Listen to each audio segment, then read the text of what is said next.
श्रीगुरुभ्यो नमः। हरिः ओं। शुक्लाम्बरधरं विष्णुं शशिवर्णं चतुर्भुजं प्रसन्नवदनं ध्यायेत् सर्वविघ्नोपशान्तये। ॐ उग्रं वीरं महाविष्णुं ज्वलन्तं सर्वतोमुखं नरसिंहं भीषणं पत्रं मृत्युं नमाम्यहम्। ॐ वज्रनखाय विद्महे तीक्ष्णदङ्गुष्टराय धीमहि तन्नो नरसिंह प्रचोदयात्। ॐ माता नरसिंह, पिता नरसिंह, भ्राता नरसिंह, सखा नरसिंह, विद्या नरसिंह, द्रविणं नरसिंह, स्वामी नरसिंह, सकलं नरसिंह, इतो नरसिंह, परतो नरसिंह, यथो यथो यामि तथो नरसिंह। नरसिंहदेवता परो न कश्चित् तस्मान्नरसिंह शरणं प्रपद्ये। सिंहमुखे रौद्ररूपिण्याम् अभय अस्ताङ्गित करुणामूर्तये सर्वव्यापितं लोकरक्षकं पापविमोचनं दुरितनिवारणं लक्ष्मीकटाक्षं सर्वाभीष्टम् अनेकं देहि श्रीलक्ष्मी नारसिंहा।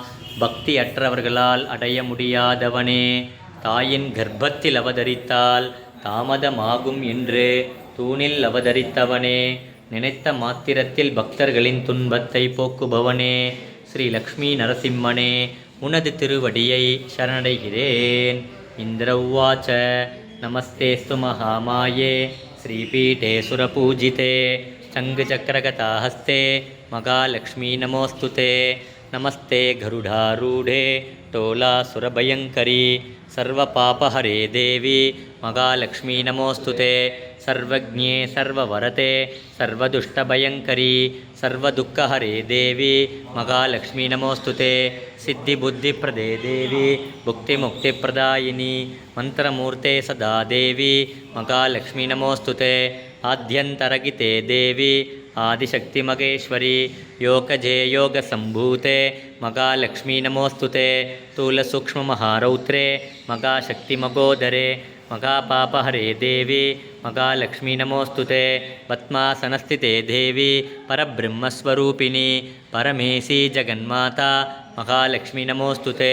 श्वेताम्बरधरे देवी नानालङ्कारभूषिते जगस्थिते जगन्माता श्री नमोस्तुते. महालक्ष्मी अष्टकं स्तोत्रं यत्पठेत् भक्तिमान् नरः सर्वसिद्धिमवाप्नोति राज्यं प्राप्नोति सर्वथा. एककाले पठे नित्यं महापापविनाशनं त्रिकालं यत्पठे नित्यं धनधान्यसमन्वितः त्रिकालं यत्पठे नित्यं महाशत्रुविनाशनं महालक्ष्मीर्भवे नित्यं प्रसन्ना वरदा सुपा.